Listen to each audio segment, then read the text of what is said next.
Bonjour à toutes et à tous et bienvenue aujourd'hui dans la Géozone. Vous vivez forcément tous dans une ville ou un village. Imaginez maintenant que votre ville disparaisse, comme Pompéi, Herculanum ou encore Palmyre. Ça paraît assez fou, mais l'histoire nous a montré que ça pouvait arriver partout et on va voir ça avec 5 exemples de villes qui ont totalement disparu des radars. Commençons par une ville antique d'exception dont on a tous entendu parler, Troie. Alors avant d'être une ville française que j'ai présentée en vidéo il y a déjà 3 ans sur la chaîne, Troie c'est surtout une ville antique que l'on voit en cours d'histoire, dans des livres comme l'Iliade avec la guerre de Troie et le cheval du même nom, mais aussi dans des films comme Troie avec Brad Pitt. Enfin bref, c'est juste une ville mondialement connue. Mais une ville mondialement connue qui n'existe plus et que l'on situe aujourd'hui dans l'ouest de la Turquie, dans la région de la Çanakkale, dont on avait déjà parlé dans ma vidéo sur la Thrace orientale. Communément appelée Hisarlik, lieu de la forteresse en turc, la colline sur laquelle se situe Troie se trouve toute proche de la mer juste à côté du détroit des Dardanelles, dans l'ancienne région antique de Troade, ce qui lui procure un grand avantage stratégique. Troie a aussi la particularité d'avoir été habitée très longtemps. La ville a été reconstruite 9 fois, de 4000 avant notre ère jusque 600. Donc Troie, en fait, c'est pas juste le cheval de Troie et la guerre, mais l'âge de bronze, l'Empire romain ou l'Empire byzantin. Et sur place, pas de Brad Pitt, mais d'anciennes fortifications et de nombreux artefacts, dont le trésor de Priam, comprenant plus de 8000 objets anciens. Aujourd'hui, le site archéologique est totalement visitable et vous retrouverez à l'entrée une réplique du mythique cheval de Troie, histoire d'ancrer encore un peu plus ce lieu dans la légende.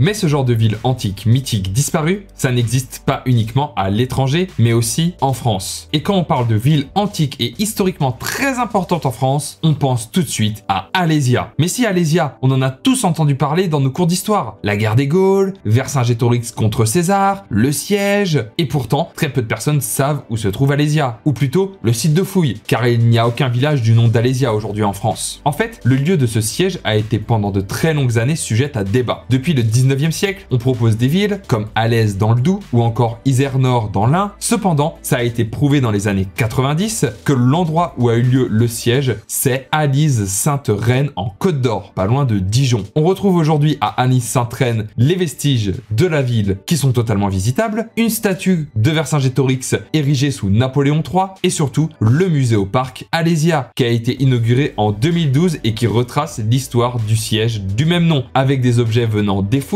ainsi qu'une reconstitution des défenses construites par les Romains pendant le siège. J'y suis déjà allé et c'est vraiment un endroit à visiter si vous êtes passionné de l'histoire antique et facilement accessible en plus, étant desservi par train avec la gare de Vernarel-les-Laumes à Alésia sur la ligne de TER entre Dijon et Paris-Bercy. Donc avoir la possibilité de visiter une ville antique historique disparue, c'est vraiment une occasion à ne pas rater si vous passez en Côte d'Or.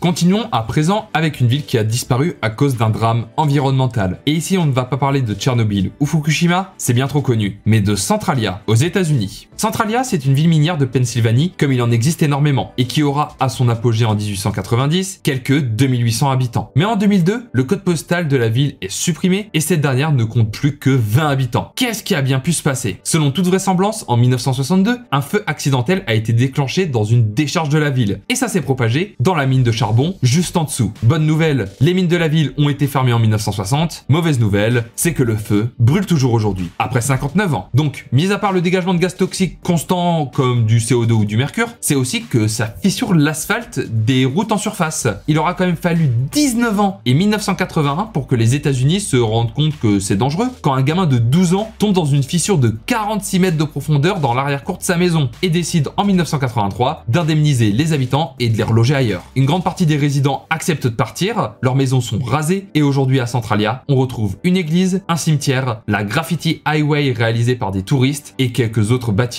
toujours debout et habités par quelques irréductibles qui ne veulent pas abandonner leur ville, qui pourtant n'existe déjà plus. Mais vous pouvez me dire qu'ils attendent que le feu finisse de consumer tout le charbon. Eh bien, ils peuvent attendre encore un long moment. Le feu s'étend sur 1,6 km² et va brûler pendant les 250 prochaines années.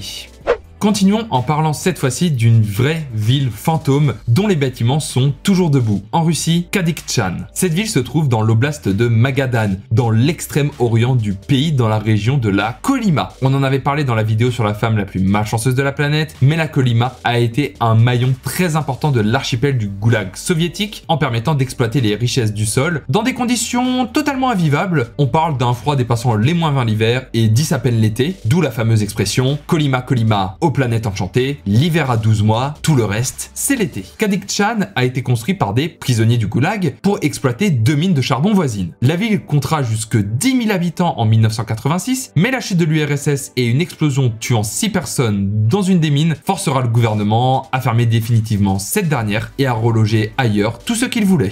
La population continua de décroître progressivement à partir de l'an 2000 et depuis 2010, la ville n'en est officiellement plus une du haut de ses 0 habitants, mais tous les bâtiments, eux, sont encore debout, rendant le lieu très particulier avec les graffitis de l'époque soviétique sur les murs ainsi que les nombreux appartements où rien n'a bougé depuis des dizaines d'années. La ville compte toujours quelques irréductibles résidents, mais Kadikchan reste la ville d'urbex ultime au fin fond de la Russie.